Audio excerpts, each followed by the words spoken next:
नागपूरच्या महाल परिसरात काल मध्यरात्री दहशतीचं वातावरण निर्माण झालं होतं। तरुणांच्या एका टोळीनं हातात धारदार शस्त्र घेऊन रस्त्यावर मोठा गोंधळ घातला। मिळालेल्या माहितीनुसार इंस्टाग्रामवर झालेल्या मैत्रीवरून सुरू झालेल्या वादाचं रूपांतर हे हिंसेत झालं। संतापलेल्या तरुणांनी अनेक वाहनांची तोडफोड केली। हे सर्व आरोपी सीसीटीव्ही कॅमेऱ्यात कैद झाले आहेत। मुख्य आरोपीच्या माजी प्रियसीची इंस्टाग्रामवर दुसऱ्या एका तरुणाशी मैत्री झाली होती। या जुन्या वादातून आणि रागातून आरोपींनी मुलीच्या त्या मित्राच्या परिसरात जाऊन वाहनांचं नुकसान केलं। स्थानिक नागरिकांनी धाडस दाखवत तोडफोड करणाऱ्या काही तरुणांना घटनास्थळी पकडलं आणि पोलिसांच्या स्वाधीन केलं। प्राथमिक तपासात या संपूर्ण घटनेत सुमारे 12 तरुण सामील असल्याचं समोर आलंय, ज्यामध्ये अनेक आरोपी अल्पवयीन असल्याचं सांगण्यात येतंय। गणेशपेठ पोलिसांनी आतापर्यंत 3 आरोपींना ताब्यात घेतलं असून पुढील तपास सुरू आहे।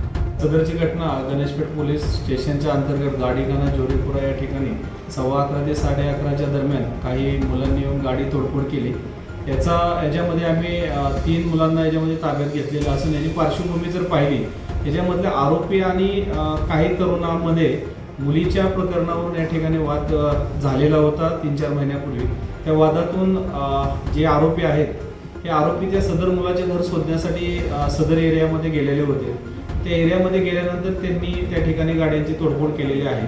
त्याच्यामध्ये काही हिंदू बांधवांच्याही गाड्या फोडलेल्या आहेत, काही मुस्लिम बांधवांच्याही याच्यामध्ये गाड्या फोडलेल्या आहेत। या मैत्रिणीच्या कुठेतरी एकमेकाच्या अफेअर्समधून हा वाद उद्भवलेला आहे, इंस्टाग्रामवरून हा वाद उद्भवलेला आहे।